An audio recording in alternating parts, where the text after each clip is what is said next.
क्या आप जानते हैं कि पुलिस के महकमे में एक ऐसे कांड को अंजाम दिया गया जो सच में बहुत निर्दयता वाला था। क्या हो जब कानून के रक्षक खुद भक्षक बन जाएं। इतिहास में शायद पहले ऐसा कभी नहीं हुआ था जिसमें दर्जनों पुलिस वालों को एक साथ इतनी बड़ी सजा दी गई हो। आज की कहानी एक ऐसे केस के बारे में है जब पुलिस के सामने सीबीआई आकर खड़ी हो गई। नमस्कार दोस्तों, तो क्या हाल चाल है आपके। आज हम बात कर रहे हैं रणबीर सिंह केस के बारे में। इस कहानी की शुरुआत होती है भारत के सबसे खूबसूरत राज्यों में से एक उत्तराखंड से। उत्तराखंड की राजधानी है देहरादून। दिन था 3 जुलाई 2009 का। आज के दिन भारत की उस समय की राष्ट्रपति प्रतिभा पाटिल जी उत्तराखंड के दौरे पर निकली थीं।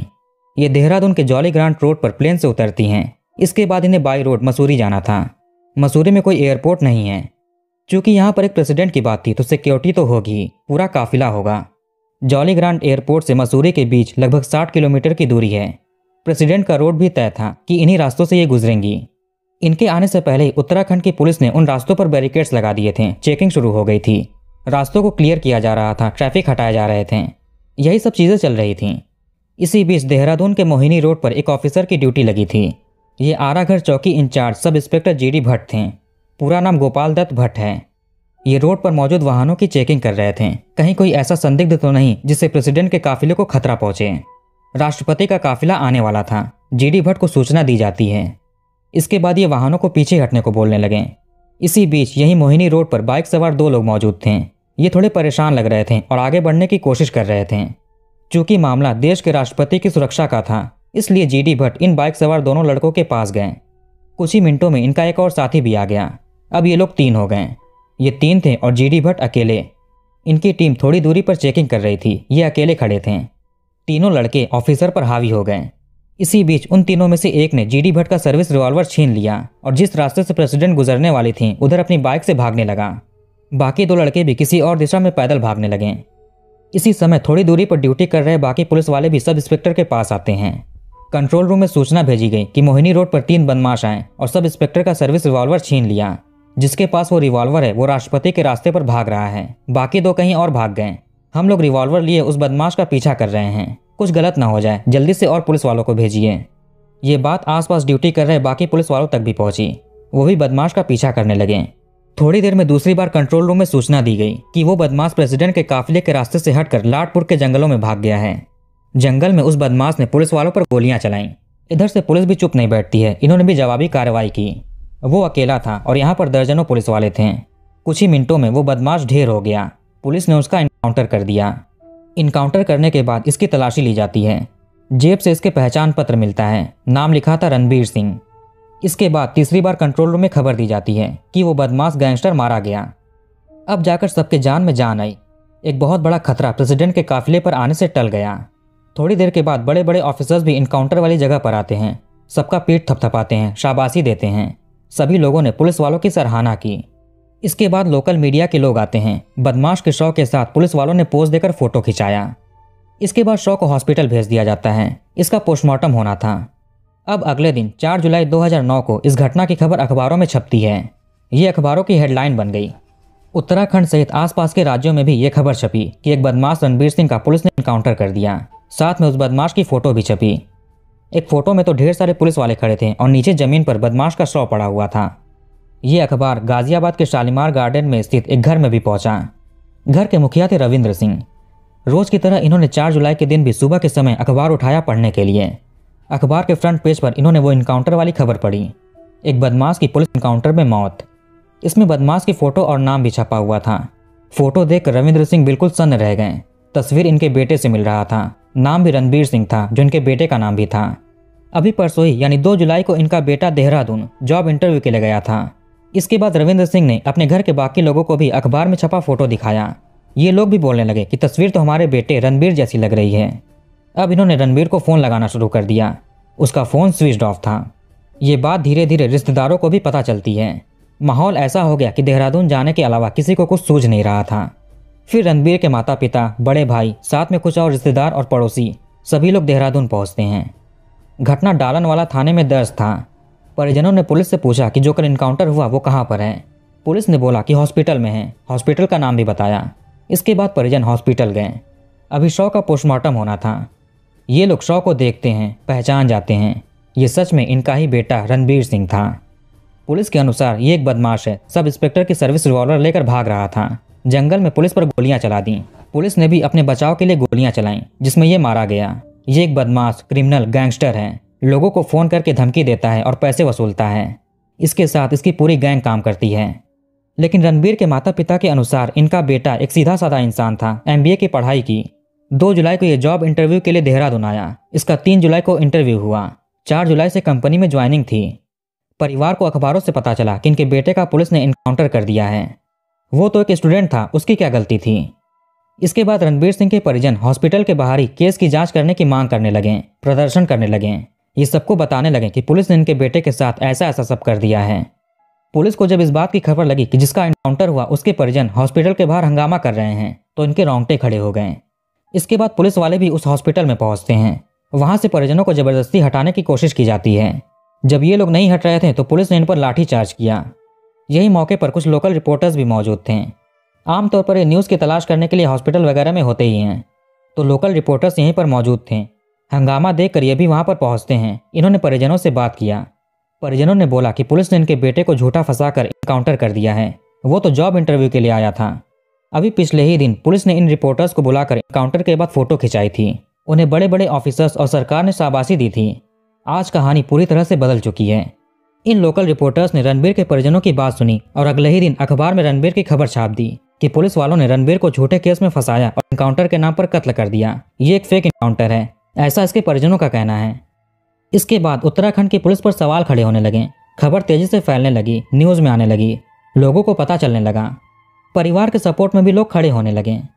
अब तक तो 5 जुलाई का दिन आ ही चुका था। आज ही के दिन रणबीर सिंह की पोस्टमार्टम रिपोर्ट भी सामने आती है।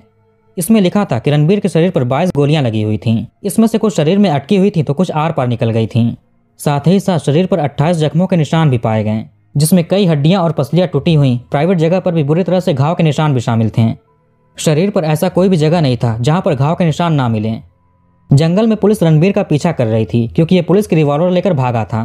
उसने पुलिस पर गोलियां चलाई, फिर पुलिस ने भी जवाब दिया। आगे इसका एनकाउंटर हो गया। ये पुलिस की कहानी थी। इससे सवाल उठा कि अगर रणबीर भाग रहा था और पुलिस ने उस पर जवाबी कार्रवाई की, 22 गोलियां दागी, तो वो बचा नहीं होगा, तुरंत उसकी जान चली गई होगी।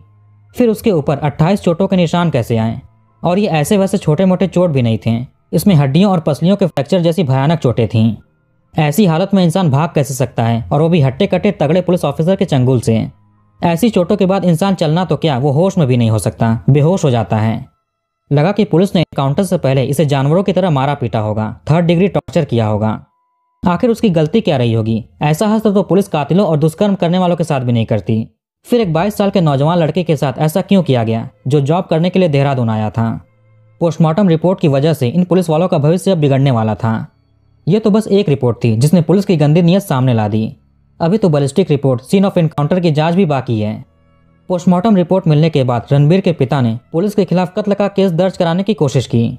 मामला इतना तेजी से बढ़ा कि इसका शोर उत्तराखंड सरकार तक गूंजता है। फिर सरकार ने केस को CBCID को सौंप दिया। केस राज्य के क्राइम ब्रांच के पास चला गया। CBCID अपनी जांच शुरू कर देती है। एक एक करके एनकाउंटर में शामिल सभी पुलिस वालों से पूछताछ किया जाता है। पुलिस के अनुसार वो आदमी गिरोह चलाता था, अमीर लोगों से पैसे वसूलने का धंधा करता था। इसके बाद रणबीर के फोन की जांच की जाती है, पर इसके फोन से ऐसा कोई भी एक्सटॉर्शन वाला कॉल नहीं मिला, और ना ही इसने पहले कभी किया था। 3 जुलाई को रणबीर ने जिस कंपनी में इंटरव्यू दिया, वहां भी पूछताछ हुई। स्टाफ ने भी बोला कि ये लड़का इंटरव्यू के लिए आया था, उसने काफी अच्छे से इंटरव्यू दिया। अगले दिन उसकी ज्वाइनिंग भी थी। CBCID अपना छानबीन पूछताछ वगैरह कर ही रही थी। कुछ दिन गुजरता है। परिजनों को लगा कि चूंकि इस केस में पुलिस वाले शामिल हैं और इसकी जांच भी इसी डिपार्टमेंट के लोग कर रहे हैं और इसी राज्य के ही हैं, आरोपी पुलिस वाले इन्वेस्टिगेशन पर प्रभाव डाल सकते हैं। इसके बाद जनता, परिजन और न्यूज़ रिपोर्टर वगैरह सभी ने मिलकर CBI जांच की मांग की। मामला सेंसिटिव होने की वजह से गवर्नमेंट ने इस केस को CBI को सौंप दिया। 31 जुलाई 2009 को केस CBI के हाथ में आता है। दिल्ली से CBI की एक टीम देहरादून आई, अपनी तरफ से जांच शुरू कर दिया। इन्होंने भी आरोपी पुलिस वालों से पूछताछ की, अलग अलग बैठाकर भी बात किया गया। इन लोगों से बस एक ही कहानी बाहर आती है कि बदमाश सर्विस रिवॉल्वर लेकर भाग रहा था, जंगल में गोलियां चलाई, हमने भी चलाई, उसका एनकाउंटर हो गया। पुलिस की इस कहानी को रणबीर की पोस्टमार्टम रिपोर्ट झुठला रही थी। बैलिस्टिक रिपोर्ट्स के अनुसार रणबीर को बहुत कम दूरी से गोलियां लगी थीं। कुछ गोलियां तो आर पार भी चली गई थीं। आर पार जाने वाली गोलियां कुछ जमीन में धंसी हुई थीं तो कुछ पेड़ों पर। इससे लगा कि गोलियां लगते वक्त रणबीर जमीन पर पड़ा हुआ था। अगर ये दौड़ रहा होता तो गोलियां ऊंचाई पर लगती। रणबीर के पास से जो बंदूक बरामद हुआ उसमें से एक भी गोली नहीं चली थी, यानी रणबीर ने कोई भी गोली नहीं चलाई थी। और ये कोई सरकारी रिवॉल्वर भी नहीं था, बल्कि एक देसी कट्टा था।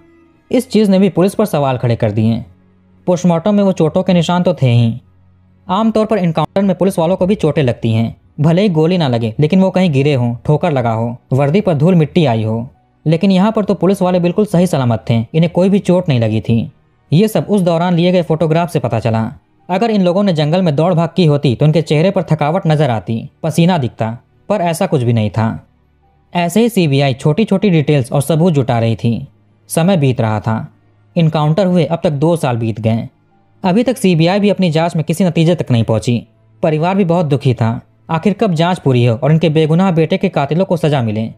आगे रणबीर के पिता रविंद्र सिंह ने सुप्रीम कोर्ट में अर्जी लगाई कि इनके बेटे का केस दिल्ली ट्रांसफर किया जाए। उत्तराखंड में कभी इनके बेटे को न्याय नहीं मिलेगा, क्योंकि इसमें खुद कानून के रखवालों पर केस है। सुप्रीम कोर्ट ने अर्जी स्वीकार कर ली और केस को दिल्ली में ट्रांसफर कर दिया। सीबीआई को भी बिना किसी के दबाव में आए जांच करना था। आरोपी पुलिस वालों का कहना था कि उस दिन 3 बदमाश मिले थे। एक खुद रणबीर था और बाकी इसके 2 साथी थे। वो दोनों साथी भाग गए थे। सीबीआई को उन दोनों का भी पता करना था, क्योंकि उस वक्त वो रणबीर के साथ थे। या तो वो रिश्तेदार होंगे या दोस्त होंगे। वारदात की सही कहानी वो दोनों ही बता सकते थे। आखिर वो भागे क्यों थे? इन दोनों के बारे में रणबीर के घर वाले जरूर जानते होंगे। रणबीर के परिवार से बात किया जाता है। इन्होंने रणबीर के एक दोस्त के बारे में बताया जो उत्तराखंड में रहता था, जिसके फ्लैट में रणबीर ठहरा हुआ था। दोस्त का नाम था राम कुमार। सीबीआई ऑफिसर्स देहरादून के फ्लैट से राम कुमार को उठाते हैं। इसने स्वीकार किया कि उस दिन ये रणबीर के साथ था। इसके जरिए एक और दोस्त का पता चला, अशोक। उस समय ये अशोक भी रणबीर के साथ था। सीबीआई ने अशोक को भी उठा लिया। अशोक और राम कुमार ने सीबीआई को बहुत सारी चीजें बताई। राम कुमार के फ्लैट के आसपास कुछ और पड़ोसी भी थे। इनमें से 5 लोग सीबीआई से मिलते हैं। इन्होंने भी अपना बयान दर्ज करवाया। पुलिस के अनुसार रणबीर सिंह एक शातिर क्रिमिनल था, एक्सटॉर्शन करता था। चूंकि ये बदमाश था तो इसके खिलाफ केसेस भी किसी न किसी पुलिस थाने में दर्ज होंगे। आखिर पुलिस वाले इसे किस बेसिस पर क्रिमिनल बोल रहे हैं? बोलने की कुछ तो वजह रही होगी। सीबीआई ने इसकी गहनता से जांच की। रणबीर के खिलाफ कहीं से भी कोई ऐसा केस नहीं मिला जैसा कि पुलिस वाले इल्जाम लगा रहे थे। इसका तो कोई क्रिमिनल बैकग्राउंड भी नहीं था। 3 जुलाई को ही पुलिस कंट्रोल रूम में यह भी बोला गया था कि इस बदमाश के पास देसी कट्टा भी है।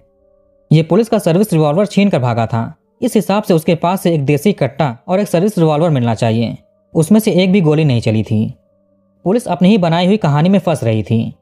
पुलिस के अनुसार सर्विस रिवॉल्वर लेकर रणबीर भाग गया जंगल में, लेकिन राम कुमार के फ्लैट के आसपास वाले बोल रहे थे कि पुलिस रणबीर को लेकर यहाँ पर आई थी।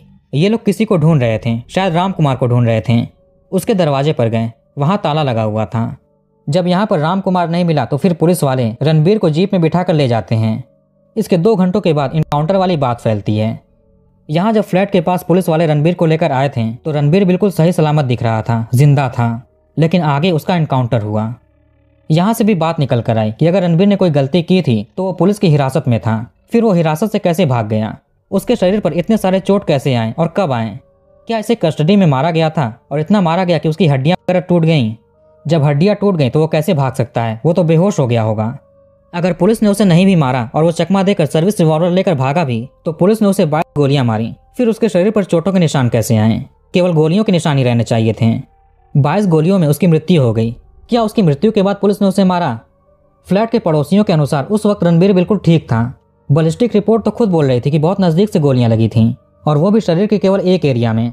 अपराधी अगर भाग रहा था तो गोलियां यहाँ वहां भी लग सकती थीं और आर पार होकर जमीन पर नहीं लगती। पुलिस के पास इन बातों को कवर करने का कोई भी जवाब नहीं था। आगे सीबीआई 2 सालों तक और जांच करती है। सब कुछ देखने, सुनने, पढ़ने, जाने समझने के बाद सीबीआई ने अपनी रिपोर्ट तैयार की। 7 पुलिस वालों को अरेस्ट किया गया। आगे मुकदमा शुरू होने से पहले 11 और पुलिस वालों ने सरेंडर कर दिया। ये सभी लोग मिलकर पूरी वारदात सीबीआई को बताते हैं। सब कुछ लेकर एक कहानी बाहर निकलती है। रणबीर एक बहुत सीधे साधे इज्जतदार परिवार से आते थे। इन्होंने मेरठ यूनिवर्सिटी से MBA की डिग्री हासिल की। वैसे तो इनका मूल निवास स्थान बागपत के खेकरा गांव का था, लेकिन परिवार गाजियाबाद के शालीमार गार्डन नामक लोकेलिटी में बस गया था। रणबीर पढ़ाई में काफ़ी अच्छे थे। MBA करने के बाद ही कोटक महिंद्रा में काम करने लगे। इनके अंदर आगे बढ़ने की चाह थी। काम के बलबूते पर ही इन्हें देहरादून से जॉब इंटरव्यू का ऑफर आया कि आप एक बार हमारे कंपनी में इंटरव्यू दीजिए। पोस्टिंग और सैलरी दोनों अच्छी थी तो रणबीर घर वालों से सलाह लेते हैं। इसके बाद ये 2 जुलाई 2009 को देहरादून के लिए निकल गए। यहीं पर इनका एक दोस्त राम कुमार भी रहता था। राम कुमार का फ्लैट देहरादून के मोहिनी रोड पर फ्लैट नंबर 9 था। रणबीर भी यहीं आकर ठहर गए। 3 जुलाई को इन्होंने इंटरव्यू दिया। कंपनी वालों ने बोला कि अगर आप चाहो तो कल से ही ऑफिस ज्वाइन कर सकते हो, यानी 4 जुलाई से ही। रणबीर बहुत खुश होते हैं। इन्होंने अपने माता पिता को भी खुशखबरी सुनाई। खुशी का माहौल था और 2 दोस्त साथ थे तो पार्टी होनी ही थी। वैसे इनका एक और कॉमन फ्रेंड भी देहरादून में ही था, अशोक। रणबीर ने उसको कॉल करके बोला कि हम तुमसे मिलने आ रहे हैं, पार्टी करेंगे, जॉब मिली है। ये दोपहर का समय था, शाम हो रहा था, 3 सवा 3 बज रहे होंगे। रणबीर सिंह और राम कुमार बाइक से निकलते हैं। बाइक राम कुमार की थी। इत्तेफाक से आज ही के दिन यानी 3 जुलाई को ही देश की प्रेसिडेंट प्रतिभा पाटिल जी भी उत्तराखंड के दौरे पर थीं। जॉली ग्रांट एयरपोर्ट से इनका काफिला मसूरी जाने वाला था। चारों तरफ पुलिस हाई अलर्ट पर थी। जहां जहां से प्रेसिडेंट गुजरने वाली थी पुलिस ने रोड को ब्लॉक कर रखे थे, बैरिकेड्स लगाए थे। सभी वाहन वगैरह रुके हुए थे, साथ में वाहनों की चेकिंग भी हो रही थी। इसी भीड़ में सबसे आगे राम कुमार और रणबीर सिंह भी बाइक लेकर खड़े थे। ये लोग मोहिनी रोड पर थे। यहीं पर आराघर चौकी in charge sub inspector GD Bhatt की भी ड्यूटी लगी थी। इन्हें खबर मिली कि अभी प्रेसिडेंट का काफिला यहाँ से गुजरेगा, अलर्ट रहना। राम कुमार ने रणबीर से बोला कि हमें लेट हो रहा है, अंधेरा हो जाएगा और भी काम है। फिर इन्होंने सब इंस्पेक्टर से बोला कि हमें जाने दीजिए, लेट हो रहा है, हमें क्यों रोक रखा है, भला हमसे प्रेसिडेंट को क्या खतरा होगा। इसके बाद जीडी भट्ट ने अपनी लाठी बाइक पर जोर से दे मारी। बाइक को थोड़ी क्षति पहुंचती है। चूंकि ये राम कुमार की बाइक थी तो ये गुस्सा हुए। बेकार में बाइक पर लाठी क्यों चलाई, ठीक से नहीं बोल सकते थे। इस तरह से पुलिस और राम कुमार के बीच झगड़ा शुरू हो गया। यहाँ जीडी भट्ट अकेला था, इसके साथ ही कुछ दूरी पर ड्यूटी कर रहे थे। पुलिस वाला राम कुमार के साथ गाली गलौज करने लगा, थप्पड़ मार दिया। दोस्त को थप्पड़ लगता देखकर रणबीर को भी गुस्सा आया। एक तो बेकार में रोक रखा है, बाइक तोड़ दिया, ऊपर से इसने गाली कैसे दे दिया और हाथ कैसे उठा रहा है। रणबीर ने भी भरी जनता के सामने पुलिस वाले को जोर से थप्पड़ मार दिया। इसी वक्त इत्तेफाक से दोस्त अशोक भी यहीं पर पहुंचता है। उसको भी पता चला कि पुलिस ने बेकार में इसके दोस्त को मारा। अब ये लोग 3 हो गए, उधर एक पुलिस वाला अकेला था। अब ये तीनों मिलकर जीडी भट्ट को मारते हैं। तब तक जीडी भट्ट के साथ ही पुलिस वाले भी यहाँ पर आए। अशोक और राम कुमार यहाँ से भाग जाते हैं। बाकी पुलिस वालों ने रणबीर को घेर कर पकड़ लिया। बाइक यही चला रहा था तो स्टैंड पर खड़ी करने में टाइम लग गया। चौकी इंचार्ज को पीटने की खबर फैली तो पुलिस महकमे में हड़कंप मच गया। ये चौकी डालनवाला थाने के अंतर्गत आती थी। खबर सुनकर डालनवाला थाने के इंचार्ज इंस्पेक्टर संतोष कुमार जायसवाल मौके पर पहुंचते हैं। ऑन ड्यूटी ऑफिसर पर हाथ उठाने के जुर्म में रणबीर को इन्होंने अरेस्ट कर लिया। दिन दहाड़े पुलिस को थप्पड़ मारने की वजह से इंस्पेक्टर और सब इंस्पेक्टर गुस्से में थे। इन्होंने रणबीर को सबक सिखाने की सोची। इन्होंने तय किया कि इसके ऊपर देसी कट्टा रखने का झूठा केस बनाकर जेल भेजेंगे। साजिश का पहला चरण पूरा करने के लिए इंस्पेक्टर ने कंट्रोल रूम में सूचना दी कि इन्होंने एक बदमाश को देसी तमंचे के साथ पकड़ा है। ये लोग डालनवाला थाने रणबीर को लाकर मारपीट करते हैं। फिर इससे पूछा गया कि तुम्हारे साथी कहाँ पर हैं। रणबीर ने एड्रेस दिया। फिर पुलिस वाले रणबीर को लेकर एड्रेस पर पहुंचे। यहाँ पर ताला लगा हुआ था, पर यहीं मौजूद 5 लोगों ने रणबीर को जीवित हालत में पुलिस के साथ देखा, जो आगे गवाही भी देते हैं। राम कुमार और अशोक यहाँ पर नहीं मिले। फिर पुलिस वाले वापस से रणबीर को थाने ले जाकर पिटाई करते हैं। यहाँ पर जो भी आता अपना हाथ साफ करता था। रणबीर को बहुत मारा पीटा गया, इतना मारा कि ये अधमरा हो गया, बेहोश हो गया। अब क्या किया जाए। ये खबर अगर बाहर आई तो पुलिस वालों की शामत आ जाएगी। आगे ये पुलिस वाले फेक इनकाउंटर की कहानी रचते हैं। ये लोग रणबीर और उसकी बाइक को जंगल ले गए। रास्ते में ये कंट्रोल रूम में इन्फॉर्म भी करते गए कि एक बदमाश सर्विस रिवॉल्वर लेकर भागा, जंगल गया। आगे ये उसे एक स्पॉट पर लिटाकर गोलियां चलाते हैं। बाइक वहीं फेंक दी। फिर कंट्रोल रूम में सूचना दी कि बदमाश का इनकाउंटर हो गया। इसके बाद फोटो खिंचाते हैं। अगले दिन खबर छपी। रणबीर के घर वाले आए, हंगामा हुआ। सीबीआई के जरिए कहानी बाहर निकलती है। सीबीआई ने 18 पुलिस वालों के खिलाफ चार्जशीट तैयार करके 30 हजारी कोर्ट में सबमिट किया। इन पुलिस वालों पर ये चार्जेस लगे थे। जून 2014 में 18 पुलिस वालों को दिल्ली सेशन कोर्ट ने उम्र कैद की सजा सुना दी। रणबीर के घर वालों को चाहिए था कि इन्हें फांसी हो। इन पुलिस वालों को भी चाहिए था कि इन्हें कम सजा मिले। दोनों पक्ष हाई कोर्ट गए। यहाँ से फरवरी 2018 में फैसला आया। 7 पुलिस वालों का उम्र कैद बरकरार रहा और 10 को रिहा कर दिया गया। बचा एक तो उसे 2 साल की सजा मिली। जो 2 साल की सजा इसे मिली, इसने सेशन कोर्ट और हाई कोर्ट की सुनवाई के बीच ही जेल में रहकर पूरी कर ली थी। इसके बाद ये भी जेल से बाहर आ गया। बताया गया कि ये 7 आरोपी केस में डायरेक्ट इन्वॉल्व थे। बाकी लोगों के खिलाफ ऐसा कोई सबूत नहीं मिला जिससे लगे कि इनके वजह से भी रणबीर की मौत हुई है। इस केस में 2 और बड़े ऑफिसर्स के नाम भी आए थे, लेकिन उन्हें हटा दिया गया। वो जो रणबीर के दोस्त थे अशोक और राम कुमार, आगे चलकर किन्हीं कारणों के चलते वो अपने बयान से पलट गए, लेकिन इससे कोई फर्क नहीं पड़ा। बाकी जो 5 पड़ोसी बयान दिए थे वही काफी था और पोस्टमार्टम रिपोर्ट वगैरह तो थी ही। फिलहाल सुप्रीम कोर्ट में ये केस चल रहा है। कई अपराधी तो बेल पर बाहर भी घूम रहे हैं। तो कहानी को यहीं पर खत्म करते हैं और कमेंट करके बताइए कि वीडियो आपको कैसा लगा। इस वीडियो को लाइक और शेयर जरूर करिए और हमारे चैनल को सब्सक्राइब करके बेल आइकन ऑन कर लीजिए। मिलते हैं नेक्स्ट वीडियो में।